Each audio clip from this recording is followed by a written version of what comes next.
সোনিয়া মায়ুর চলে এসেছে আমার প্রিন্সেসকে নিয়ে। আজ আমি আর আমার মেয়ের সোহাগ দুজনে মিলে রান্না করবো একটা নিরামিষ রেসিপি। আজ আমি বানাবো বাঁধাকপির তরকারি।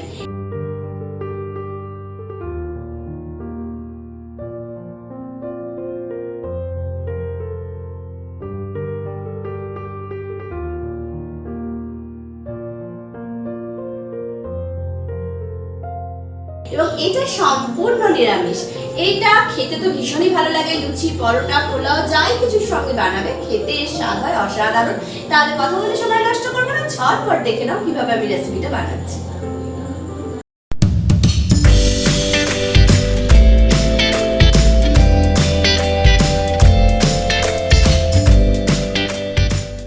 নিরামিষ বাঁধাকপি তরকারি বানাবার জন্য কি কি লাগছে সেগুলো আগে তোমাদেরকে দেখিয়ে দেবো।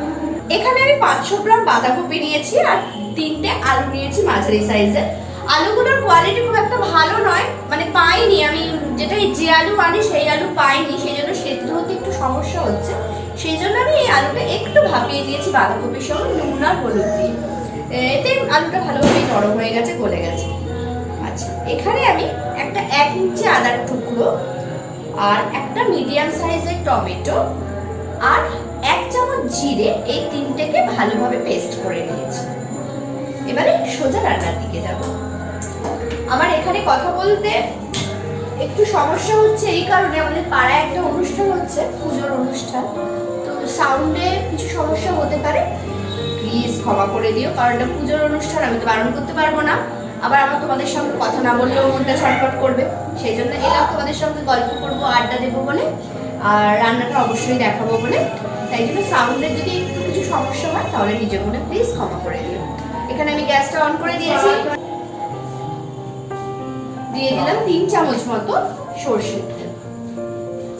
তেলটা আমার গরম হয়ে গেছে। এখানে আমি 4টে ছোট এলাচ এরকম মুখটা ফাটিয়ে নিয়েছি, দেখো, একটা দারচিনির টুকরো আর 3-4টে লবঙ্গ ফোড়নে দিয়ে দিলাম।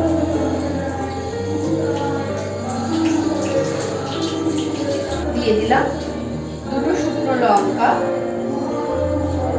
ফাটিয়ে দিলাম।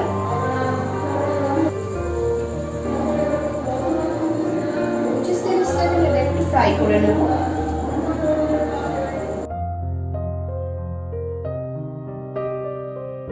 দিয়ে দিলাম বেটে নেওয়া মশলাটা, দিয়ে দিলাম স্বাদ মতো নুন, 1/2 চামচ মতো হলুদ দিলাম, 1 চামচ লঙ্কার গুঁড়ো দিলাম, 1/2 চামচ কাশ্মীরি লাল লঙ্কার গুঁড়ো দিলাম।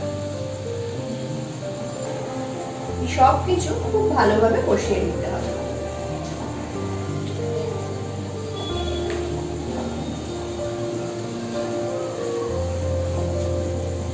এই রান্নাটা সত্যিই খুব ঝটপট হয়ে যায় যদি আগে থেকে একটু বাঁধাকপিটা ভাপিয়ে নিয়ে রেখে দেওয়া যায়, তাহলে বেশি সময় লাগে এটা করতে, খেতে তো ভীষণই ভালো লাগে। দিয়ে দিলাম স্বাদ মতো চিনি। এবারে আগে থেকে ভাপিয়ে নেওয়া আলু আর বাঁধাকপিটা দিয়ে দেবো। খুব ভালোভাবে বাঁধাকপির সঙ্গে মশলাটা কষিয়ে নিতে হবে।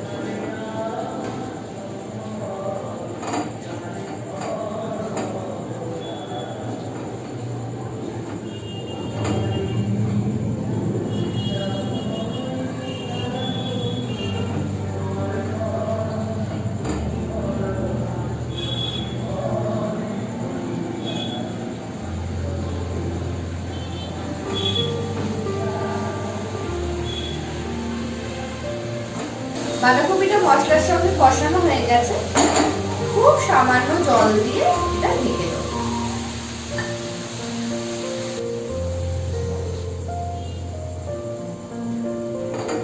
এটা একেবারেই শুকনো করে ফেলতে হবে। মিনিট 10 মতো লাগবে, 10 মিনিট পর ফেরত আসছে। এটা আবার ঢাকা দিয়ে দিই।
আমার প্রায় হয়ে গেছে, দেখো জলটাও শুকিয়ে এসেছে।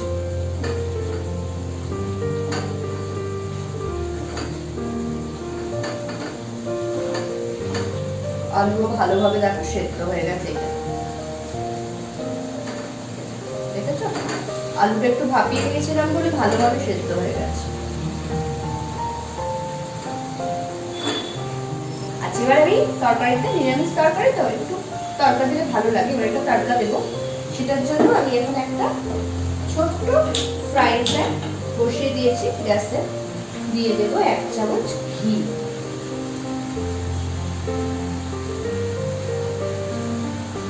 ঘিটা আমার মেল্ট হয়ে গেছে। এখানে আমি 1/4 টিস্পুন মতো হিং দিয়ে দিলাম। এবারে এই হিংটা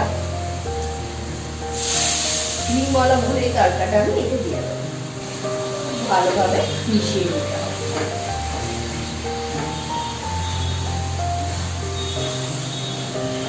যে কোনো নিরামিষ রান্নায় হিং বা ঘি এগুলো দিলে এর স্বাদটা অনেক গুণ বেড়ে যায়। দেবো 1/2 চামচ গরম মশলা গুঁড়ো। আমি এখানে শাহি গরম মশলা গুঁড়ো ব্যবহার করলাম 1/2 চামচ।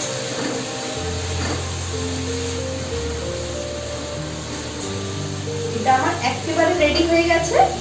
আমি 2 মিনিট ঢাকা দিয়ে রেখে স্ট্যান্ডিং টাইমে রেখে এটা সার্ভ করে ফাইনাল লুকটা তোমাদের সঙ্গে শেয়ার করছি। গ্যাসটা অফ করলাম।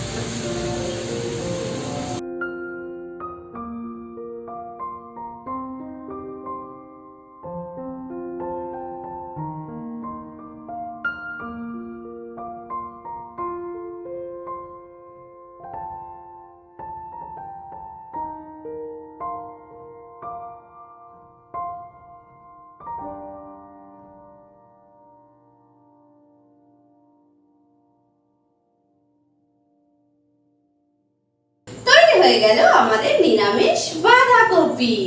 আশা করি রেসিপিটা তোমাদের ভালো লেগেছে। যদি ভালো লাগে অবশ্যই বাড়িতে একবার ট্রাই করে দেখো এবং অবশ্যই আমাকে কমেন্টের মাধ্যমে জানাতে কিন্তু ভুলো না। আজকের মতো এই পর্যন্ত, কালকে আবার হাজির হয়ে যাবো আমার মনের মতো একটা রেসিপি তোমাদের সঙ্গে শেয়ার করবো বলে। ভালো থেকো, সুস্থ থেকো। বাবা টাটা বলে দাও, টাটা বলে দাও। ও বলবে না, দেখিয়ে দিচ্ছি। আজকের মতো এই পর্যন্ত, ভালো থেকো, সুস্থ থেকো, ধন্যবাদ।